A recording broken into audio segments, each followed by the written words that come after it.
প্রথমে ছোট্ট একটু প্রোগ্রামটা শুনে নাও।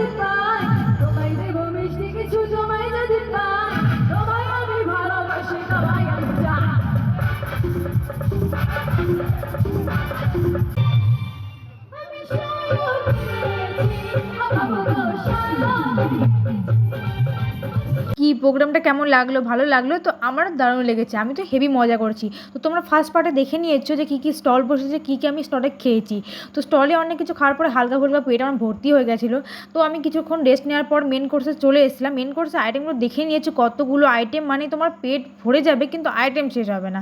তোমরা দেখতেই পাচ্ছ আমি কোনগুলো নিয়েছি। বলতে গেলে আমি সব অল্প অল্প করে খেয়েছি। সব কটার টেস্ট তোমার করতে হবে না, আর তোমাদেরকে দেখা যাবে যে কোনটা ভালো লেগেছে আমার। আমার সব কিছুই মোটামুটি ভালো লেগেছে। মাছের পিসটা বেশ বড় ছিল, নানটা তো হেভি সফট ছিল।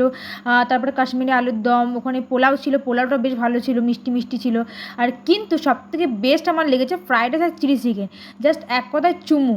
কি খেয়েছি, আমার এখনও পর্যন্ত মুখে পুরো জল চলে আসছে ভাবলেই। আমার সবথেকে বেস্ট লেগেছে ফ্রাইড রাইস আর চিলি চিকেন। তারপরে ফ্রাইড রাইস আর চিকেন কষা, চাটনি, পাঁপড়, মিষ্টি, আর সবশেষে ছিল এক গ্লাস স্প্রাইট। মানে একদম জমে গেছে রাতটা। তো তোমাদেরকে বলে দিই, মূলত প্রোগ্রামটা হচ্ছে কালী পুজোর পরে থানায় একটা বড় অনুষ্ঠান হয়, এটা সেটারই। তো আমি বোন এসেছিলাম, মজা করলাম, খেলাম, হেভি এনজয় করলাম। তো তোমাদের যদি ভিডিওটা ভালো লাগে লাইক কমেন্ট শেয়ার সাবস্ক্রাইব করে দেবে। আর আমাকে কেমন লাগছে কমেন্ট করে জানিও কিন্তু।